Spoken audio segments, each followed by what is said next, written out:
ప్రభావం చూపిస్తుంది. ఈ ఒక్క ఒబేసిటీ ఉంటే high blood pressure, cholesterol, type 2 diabetes, heart diseases, stroke, gall bladder stones, sleep apnoea అంటే నిద్రలో శ్వాస ఆగిపోవడం, లివర్ డ్యామేజ్ అవ్వడం, క్యాన్సర్ ఇలా ఎన్నిటికో ఈ ఒబేసిటీతో లింక్ ఉంది. కొంతమందికి ఈ కొవ్వు అనేది మెడ చుట్టూ చేరుకుపోవడం వల్ల గాలి వెళ్ళవలసిన ట్యూబ్ అనేది సన్నగా చిన్నగా అయిపోతుంది. దీనివల్ల గాలి పీల్చుకోవడంలో ఇబ్బంది పడతారు. ఒక్కొక్కసారి ఈ కొవ్వు రక్తనాళాల లోపల స్టోర్ అవుతుంది. అలాంటప్పుడు దీనిని కొలెస్ట్రాల్ అని అంటారు. దీనివల్ల బ్లడ్ వెజల్స్లో రక్తం ప్రవహించే దారి చిన్నగా అయిపోతుంది. దీంతో బీపీ పెరగడం, హార్ట్ ప్రాబ్లమ్స్ వంటివి వస్తాయి. ముఖ్యంగా వెయిట్ ఎక్కువగా ఉండడం వల్ల వెయిట్ అంతా జాయింట్స్ మీద పడుతుంది. జస్ట్ మనం 1 కేజీ వెయిట్ పెరిగితే మన మోకాల మీద 4 కేజీల ప్రెషర్ ఎక్కువగా పడుతుందట. దీనివల్ల కీళ్ళ జాయింట్స్ అరిగిపోవడం, మోకాల నొప్పులు రావడం జరుగుతుంది. అంతేకాదు చిన్న చిన్న పనులకే ఆయాసం ఎక్కువగా వస్తుంది.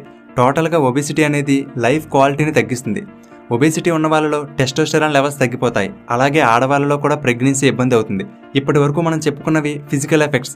ఇవి కాకుండా ఎక్కువ బరువు, లావు ఉన్నామనే డిప్రెషన్, ఒంటరితనం, ఒక రకమైన గిల్ట్ ఇలాంటి ఎన్నో సైకలాజికల్ ప్రాబ్లమ్స్ కూడా చాలా మందిలో ఉంటాయి. కాబట్టి ఈ ఒబేసిటీ ఉన్నవాళ్ళు దీనిని తగ్గించుకోవడానికి ట్రై చేయాలి.